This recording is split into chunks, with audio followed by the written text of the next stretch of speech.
Hello दोस्तों, आप लोग कैसे हो? उम्मीद करती हूँ आप सब अच्छे होंगे। आज मैं आपको आगे की स्टोरी बताती हूँ कि आगे स्टोरी में क्या होता है मेरी रियल लाइफ स्टोरी में, लव स्टोरी में। उस धोखेबाज फौजी के साथ, देशराज के साथ। कारगिल में रहता है, फिर कारगिल में कुछ दिन के बाद कारगिल से वो जम्मू चला जाता है। जम्मू जाने के बाद फिर वहाँ पे भी हमारी बातचीत होती है। जम्मू में तो ठंडी भी बहुत रहती है, वहाँ पे बर्फ़ जम जाती है। बर्फ़ में स्लीपिंग बैग में वो लेट के मुझसे बातें करता है। जहाँ पे भी जाता है मुझे सारी फ़ोटो वीडियो और वो वीडियो कॉलिंग पर और मुझसे बातचीत हर चीज़ मतलब उसकी चलती रहती है। मुझे मतलब बहुत जम्मू में बहुत ज़्यादा ऐसी जगह पे होती ड्यूटी लगती है जहाँ पे बहुत ख़तरा होता है आतंकवादियों का।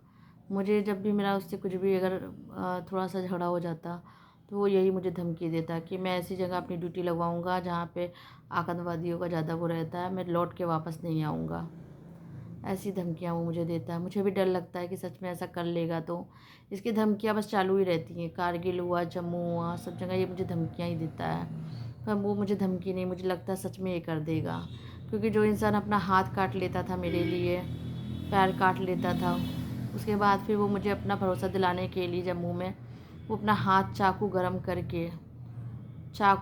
करके वो मेरा नाम लिख लेता है वीडियो कॉलिंग पे। जब मैं उससे कहती हूँ नहीं मुझे तुम पे भरोसा नहीं है, तुम मुझे धोखा दे सकते हो, तो वो मेरा नाम मुझे विश्वास दिलाने के लिए अपना चाकू गरम करके मेरा नाम अपने हाथ पे लिखता है वीडियो कॉलिंग में।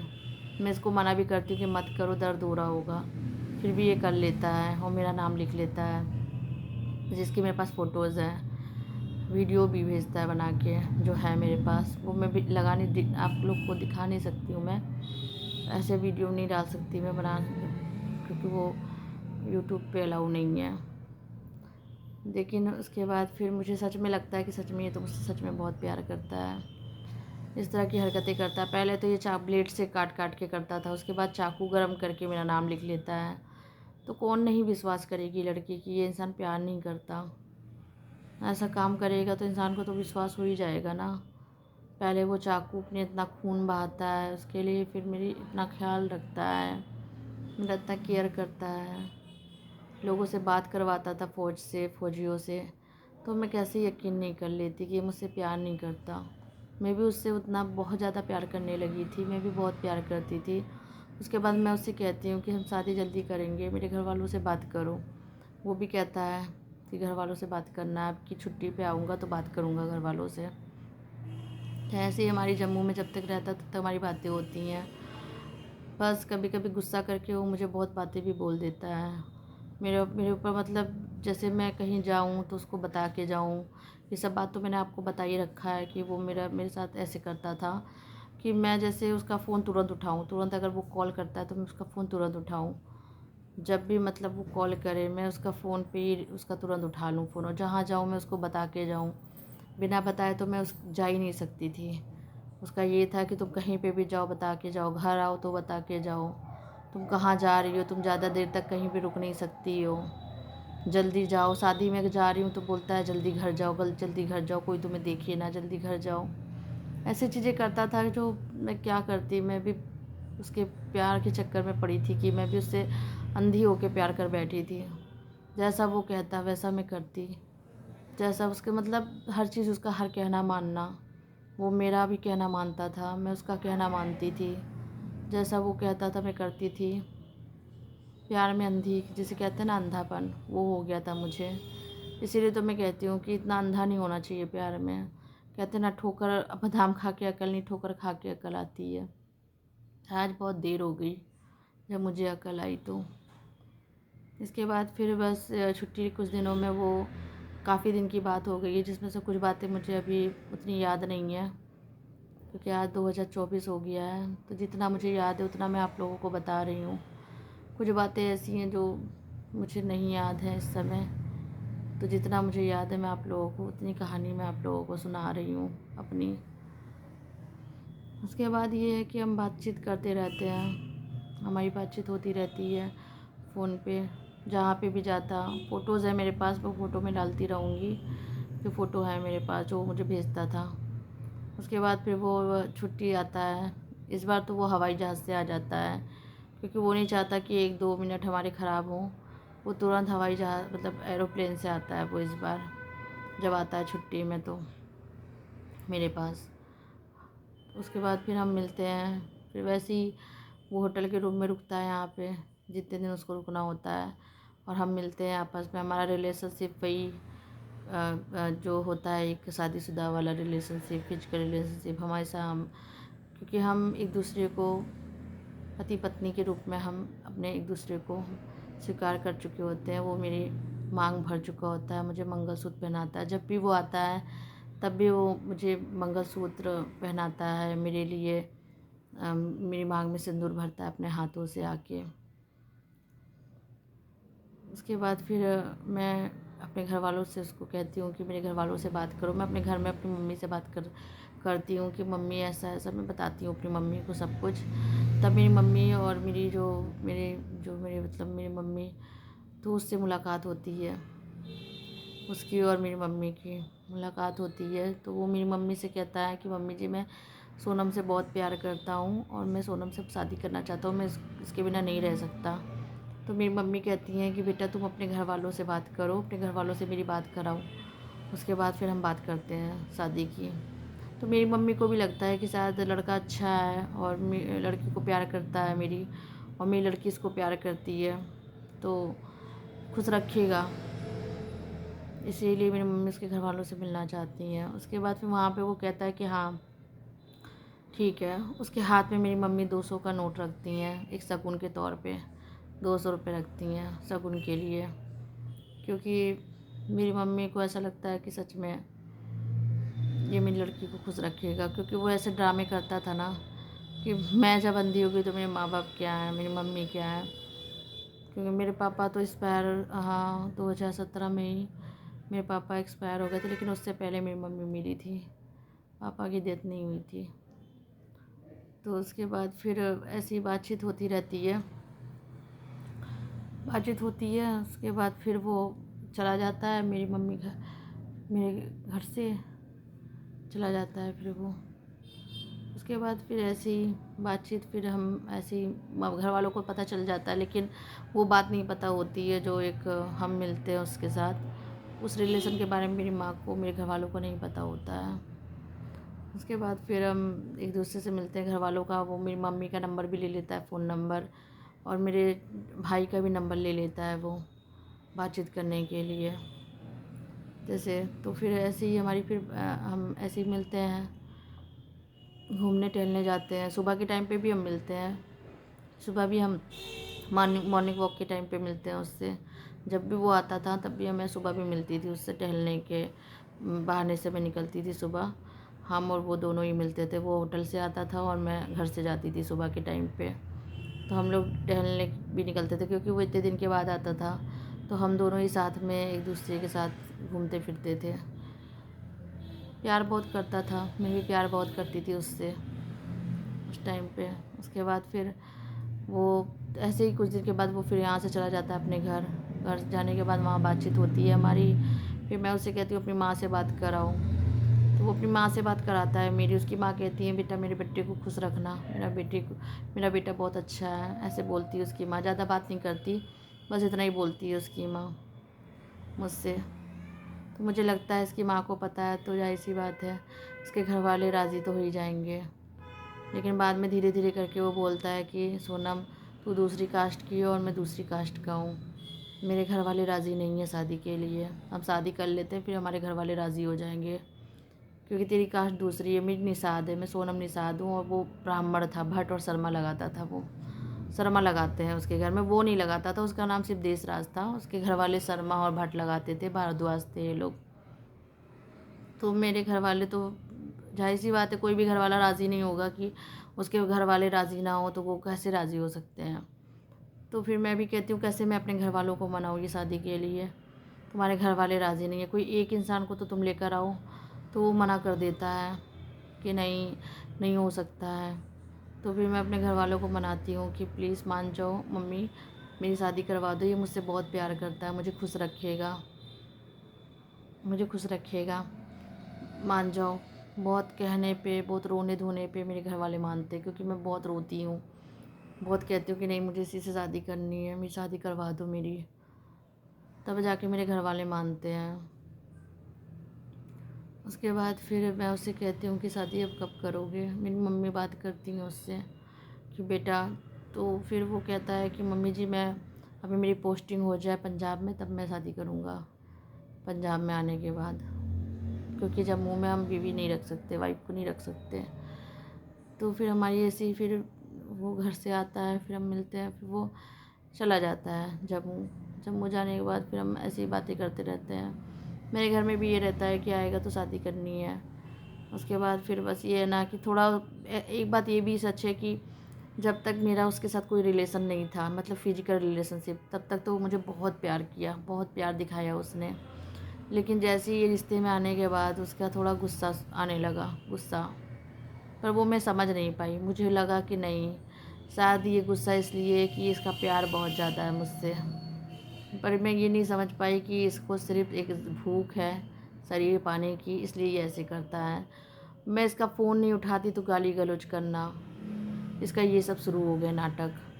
लेकिन मैं सिर्फ़ प्यार समझती थी, तब भी ये मेरे लिए रोता था, तब भी ये मेरे लिए मरता था। मैं मना कर दूँ तो ये जान देने के लिए भी तैयार हो जाता था।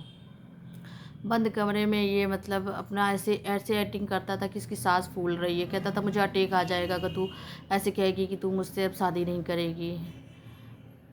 ऐसे मतलब ऐसी हरकतें करना, मतलब बंद कमरे में ऐसे अपने ऐसे सांसें फुलाने लगता था फ़ोन पे। ऐसा लगता था सच में ये मर जाएगा अभी। मैं डर जाती थी कि नहीं सच में इसको कुछ हो तो नहीं गया। मैं ऐसी एक्टिंग करता था, ये इतनी इतनी ज़्यादा एक्टिंग करता था कि मुझे सच में यकीन हो जाता था कि ये कहीं ये मर ना जाए, कहीं से कुछ हो ना जाए। ये सांस ऐसे फुलाने लगता था कि नहीं सोनम, मेरी धड़कन बहुत तेज़ हो रही है, मैं मर जाऊँगा।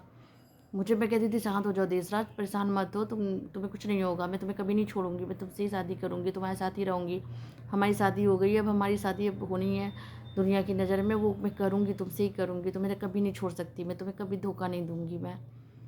बस इसी में फिर मैं इसकी चीज़ें बर्दाश्त करती थी, जो भी जैसा बोलता था मैं करती थी बर्दाश्त सारी चीज़ें।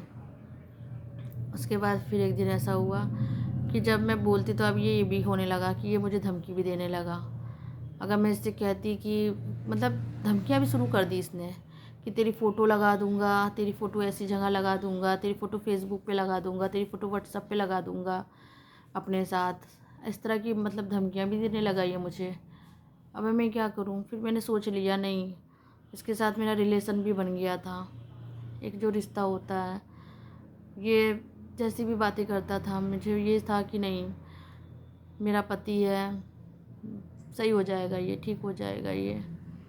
क्योंकि हरकतें इसकी थोड़ी थोड़ी मुझे दिखने लगी थी वैसी, लेकिन मुझे लगता था कि नहीं ठीक हो जाएगा, मेरा केयर करता है, मेरा ख्याल रखता है, इसलिए शायद ऐसा थोड़ा बहुत बोल देता है, कोई बात नहीं, हम पति पत्नी बन चुके हैं, ऐसी छोटी छोटी चीज़ें तो होती रहती हैं, तो हो जाएगा, सही हो जाएगा।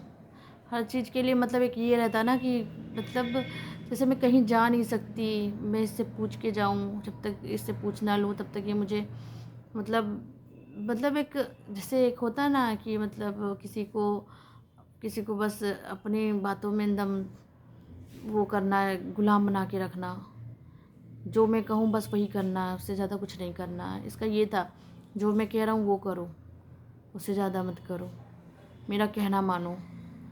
पहले तो इसने बहुत प्यार दिखाया, उसके बाद जब इसको मेरा शरीर मिल गया तब ये बदल गया। लेकिन मैं क्या करती, मैं इसको अपना शरीर दे चुकी थी, इसके साथ मेरा रिश्ता बन गया था, इसने मेरी मांग भर दी थी, मैं इसको नहीं छोड़ सकती थी। और अगर जब मैं नाम लेती छोड़ने का तब ये मेरे से मुझे धमकी देने लगा कि मैं ये कर दूँगा, मैं तेरी और अपनी फ़ोटो सबको दिखा दूँगा, तेरी मैं बिना कपड़े की फ़ोटो लगा दूँगा, ऐसे बोलता था ये कि तेरी बिना कपड़े की फ़ोटो लगा दूँगा, व्हाट्सएप पे लगा दूँगा, फेसबुक पे, और लगा भी देता था ये फेसबुक पे। इसने अपनी एक आईडी बना रखी थी, मैंने इसको कुछ रिश्तेदारों की अपनी फ़ोटो भेजी थी, ये वो लगा भी देता था फ़ोटो, और डरता नहीं था। मैं इसके आगे हाथ पड़ती थी कि नहीं हटा लो देशराज फ़ोटो, नहीं कोई देखेगा क्या कहेगा, हटा लो देशराज प्लीज़, देशराज हटा लो फ़ोटो। तब जाके ये हटाता था, जब मैं इसको कस्में देती थी। मैं भी मजबूर हो गई थी, नहीं मेरे को शादी तो अब करनी है, पति है मेरा, सुधर जाएगा बाद में, सब ठीक हो जाएगा। आदमी प्यार बहुत करता है मुझसे, केयर करता है, मेरा ख्याल रखता है। मेरे पापा कुछ दिनों में मेरे पापा एक्सपायर हो गए। 2017 में जुलाई में मेरे पापा की डेथ हो जाती है। उस टाइम पे ये मेरी माँ से बात करता है, बोलता है मम्मी जी मैं हूँ ना, मैं सोनम का ख्याल रखूँगा, आप सोनम की चिंता बिल्कुल मत करो, सोनम मेरी है। अब हम जल्दी से मैं शादी करके सोनम को अपने साथ ले जाऊँगा, आप फ़िक्र मत करो, अपना ख्याल रखो, मैं हूँ आपके साथ। ऐसे मेरी मम्मी को बोलता है। पर मेरे घर वालों को क्या पता था सच्चाई है, मुझे क्या पता थी सच्चाई की, इसकी क्या सच्चाई है। मेरी माँ को भी लगता था कि दामाद मेरा बहुत अच्छा है। कुछ चीज़ें मैं अपनी माँ को नहीं बताती थी, कुछ घर वालों को कुछ चीज़ें इसकी, क्योंकि इसका जब ये मुझे मेरे साथ रिलेशन में आ गया, फिजिकल रिलेशनशिप में, तो इसके मतलब थोड़ी तेवर चेंज हो गए थे इसके, थोड़ा सा मतलब इसके अंदर चेंजिंग आने लगा था। लेकिन मुझे वो प्यार दिखता था, प्यार में अंधी बैठी थी मैं। इसके बाद फिर ऐसे ही करते करते इसकी पोस्टिंग हो जाती है पंजाब में। बातें होते होते वीडियो कॉलिंग पे ऐसे इसकी एक दिन पोस्टिंग हो जाती है यहाँ इसमें पंजाब गुरदासपुर में, गुरदासपुर वीकेंड में इसकी पोस्टिंग हो जाती है 2018 में। तब मेरे से बात, जब तक ये मतलब जैसे जम्मू में रहता है तब तक मेरी बात इससे होती है जम्मू में जब तक, तब भी ये मुझसे कहता है शादी मैं तेरे से ही करूँगा, तेरे अलावा मैं किसी से शादी नहीं कर सकता, तू बस मेरा इंतज़ार करना, मैं जल्दी आऊँगा।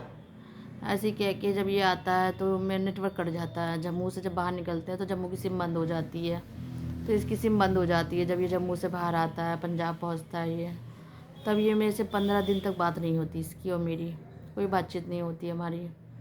उसके बाद ये 15 दिन के बाद हमारी कोई बातचीत नहीं होती है, डायरेक्ट ये मेरे घर में पहुंच जाता है। और मैं बताती हूँ, इससे पहले ये 1-2 बार और आया रहता है। बताती हूँ, ये जब मेरा इससे थोड़ा बहुत झगड़ा हो जाता, ये मुझे बिना बताए मेरे घर के पास पहुँच जाता, घर के सामने घूमने लगता, मुझे फ़ोन करता कि मैं आ गया हूँ। मेरा घर देख लिया था, ये घर मेरा जानता था, क्योंकि मेरे घर आ गया था ये, मेरे घर वालों से बातचीत करने लगा था, घर में इसका आना जाना शुरू हो गया था। तो ये मेरे घर के सामने ही मतलब दुबला पतला बन के घूमने लगता। मुझे भी लगता कि अरे इसने अपना क्या हाल कर लिया, कितना मतलब जैसे दुखी हो के। लेकिन सच में जान नहीं पाई कभी भी, मुझे लगा मेरे प्यार में हो गया ये सब ऐसा, मेरे प्यार में हो गया ये पागल, मेरे प्यार में इसकी हरकत ऐसे ऐसे इसका शरीर हो गया। मैं नहीं समझ पाई थी कभी भी कि नहीं ये मेरे प्यार में नहीं, ये तो अपना खुद से ही हुआ है ऐसा। उसके बाद ये 2018 में ये अचानक से मेरे घर में आ जाता है शादी के लिए। 15 दिन इसने मुझसे बात नहीं की थी।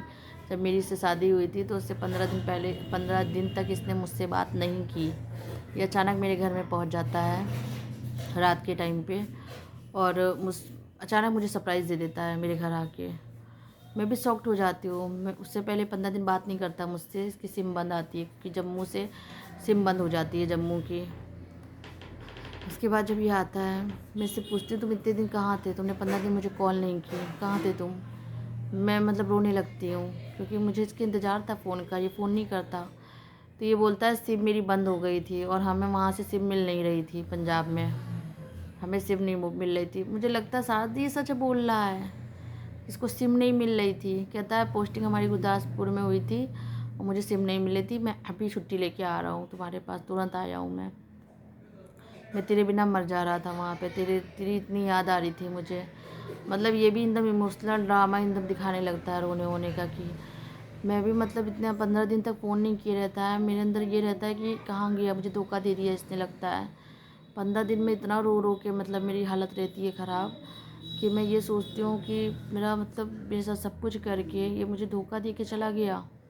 लेकिन जब ये 15 दिन बाद आता है मेरे पास, मैं शॉक्ड हो जाती हूँ कि कैसे इस तरह से कैसे हो सकता है।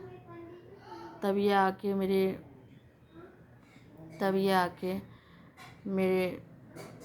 घर वालों से बात करता है, यहाँ होटल के रूम में ले लेता है। मतलब एक होटल होता है उसमें ये वहाँ रुकता है, और मेरे घर वालों से कहता है कि मैं उनको शादी करनी है सोनम से। मेरे घर वाले ये मेरे ऊपर कहता है कि नहीं अब मुझे शादी करनी है, शादी कर ले, तो नहीं मेरे को छुट्टी नहीं मिलेगी अब। तो मैं घर वालों से कहती हूँ मेरी शादी करवा दो इससे, मैं इससे बहुत प्यार करती हूँ, ये भी मुझसे बहुत प्यार करता है ऐसा लगता है मुझे। और मेरा सब कुछ इसके साथ हो गया होता है। मेरी शादी हो जाती है एक बंद कमरे में। अब मुझे समाज की नज़र में इससे शादी करनी होती है। मैं इसीलिए मैं अपने घर वालों से कहती हूँ कि मेरी अब शादी इससे करवा दो। अब मैं आगे की आप लोगों को जो आगे की स्टोरी है वो मैं आपको नेक्स्ट पार्ट में बताऊँगी। प्लीज़ आप लोग ये स्टोरी पूरी देखिएगा, तभी आपको समझ में आएगी मेरी और धोखेबाज देशराज फौजी की। ऐसे नहीं समझ में आएगी। प्लीज़ ज़्यादा से ज़्यादा सब्सक्राइब करिएगा, लाइक करिएगा, कमेंट करिएगा और मेरा सपोर्ट करिएगा। मेरे और मेरे बच्चे का सपोर्ट करिएगा। आगे की स्टोरी आप लोगों को और ज़्यादा सुन लीजिएगा क्या है स्टोरी आगे की। आप सब अपना ख्याल रखिएगा। मैं अब रखती हूँ। Bye bye.